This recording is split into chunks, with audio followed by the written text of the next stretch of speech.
আপনারা কিন্তু অলরেডি 40টা ক্যারেক্টারকে হারিয়ে দিয়েছেন, ভাবা যায়? এখন সামনে আছে মাত্র 5টা ফাইনাল বস। জাস্ট এই লেভেলটা পার করতে পারলেই ব্যাস, হিরাগানার একটা বিশাল অংশ কিন্তু একদম হাতের মুঠোয় চলে আসবে। তো কি অবস্থা সবার? রেডি তো এই শেষ চ্যালেঞ্জটা নেয়ার জন্য?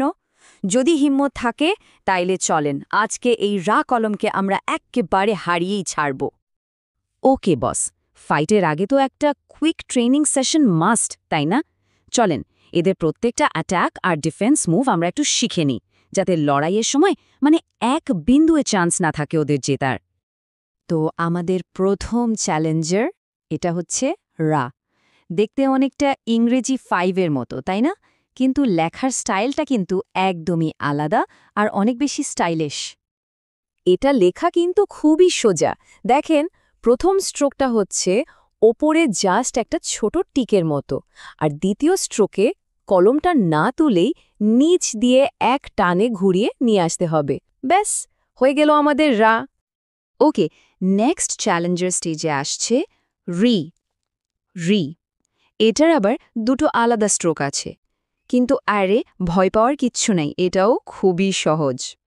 এখানে আসল খেলাটা হচ্ছে বাম পাশের দাগটা হবে একটু ছোট আর হালকা বাঁকানো, আর ডান পাশের যে হুকের মতো দাগটা ওইটা হবে বেশ লম্বা আর সোজা নিচের দিকে টানা। এই দুটো দাগ মিলেই কিন্তু হয়ে যায় রি। রি ওয়াও, এইবার যে আসছে রু। এই ক্যারেক্টারটা দেখতে কিন্তু সেই রকম স্টাইলিশ, আমার বেশ পছন্দের। একটু প্যাঁচানো মনে হতে পারে, কিন্তু বিশ্বাস করেন, এটা লেখা আসলে খুবই সোজা। এটা সবচেয়ে মজার ব্যাপার কি জানেন? এটা লিখতে কলমই তুলতে হয় না, এক টানে লিখে জাস্ট শেষে একটা গোল লুপ বা বলতে পারেন একটা ফাঁস তৈরি করলেই ব্যাস হয়ে গেল রু। অনেকটা ইংরেজি জেডের মতো করে শুরু করে শেষে একটা গিট দিয়ে দিলেন, ব্যাপারটা ওরকম। আচ্ছা, এইবার কিন্তু একটু মনোযোগ দিতে হবে, কারণ এখন যে আসছে রে, এর একটা যমজ ভাই আছে, আর এই দুইটার মধ্যে প্যাচটা প্রায় সবাই লাগায়, তাই এর দুর্বল জায়গাটা ভালো করে চিনে রাখতে হবে কিন্তু। খেয়াল করেন, প্রথম স্ট্রোকটা হচ্ছে একটা সোজা খাড়া দাগ, এরপর দ্বিতীয় স্ট্রোকে ডান দিকে একটা জিগজ্যাগ, যেটা শেষ হবে উপরের দিকে একটা ঝটকা দিয়ে। এই যে উপরের দিকের ধারালো মাথাটা, এইটাই কিন্তু মেন জিনিস, এটাই এর আসল পরিচয়। এবং চলে এলো এই কলমের ফাইনাল বস, রো। রো আমাদের পাজলের একদম শেষ অংশ। এটা দেখতে রু এর কাজিন ভাইয়ের মতো লাগতে পারে, কিন্তু এর অ্যাটাক প্যাটার্ন কিন্তু টোটালি আলাদা। এটা একদম রু এর মতোই, তবে একটাই বড় পার্থক্য, আর সেটা হলো এখানে শেষে কোনো লুপ বা ফাঁস কিচ্ছু নাই, জাস্ট এক টানে ঘুরিয়ে এনে ছেড়ে দিতে হবে। খুবই সিম্পল, তাই না? ওকে, ট্রেনিং তো হলো, এখন সেই প্রো গেমার টিপসের পালা।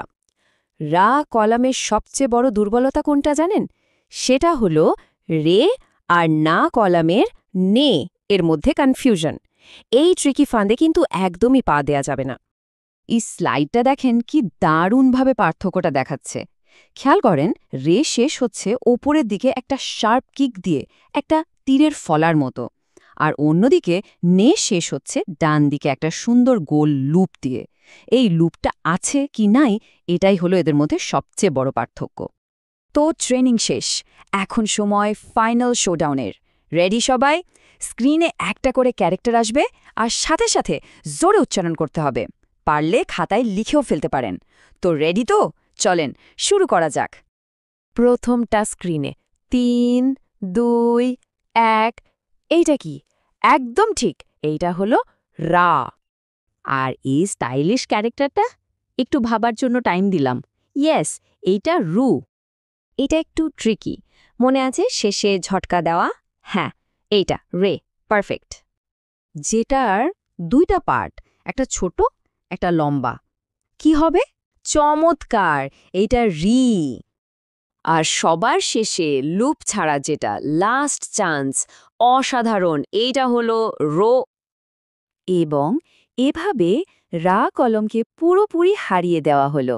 কংগ্রাচুলেশনস! হিরাগানা চার্টের প্রায় পুরোটাই কিন্তু এখন আপনাদের হাতের মুঠোয়। কিন্তু দাঁড়ান, খেলা কিন্তু এখনও শেষ হয়নি। আসল ফাইনাল বস তো এখনও বাকি। আমাদের নেক্সট মিশনে দেখা হবে হিরাগানার শেষ 3 যোদ্ধার সাথে ওয়া, ও আর ন। আর হ্যাঁ, যাওয়ার আগে কথাটা কিন্তু মাথায় রাখতে হবে, প্র্যাকটিসই একজনকে পারফেক্ট করে তোলে। সো প্র্যাকটিস কিন্তু চালিয়ে যেতে হবে। দেখা হচ্ছে পরের পর্বে।